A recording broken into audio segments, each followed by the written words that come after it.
Do you also forget to burp your baby? Burping is essential for your baby's comfort, digestion, and overall well-being. When your baby swallows air during feeding, it can lead to discomfort, gas, and colic. Here's how to burp your baby.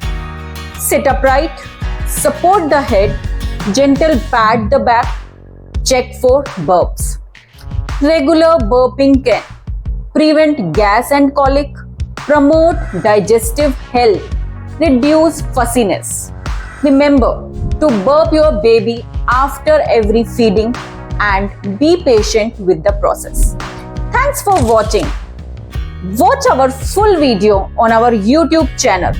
Link in our caption below.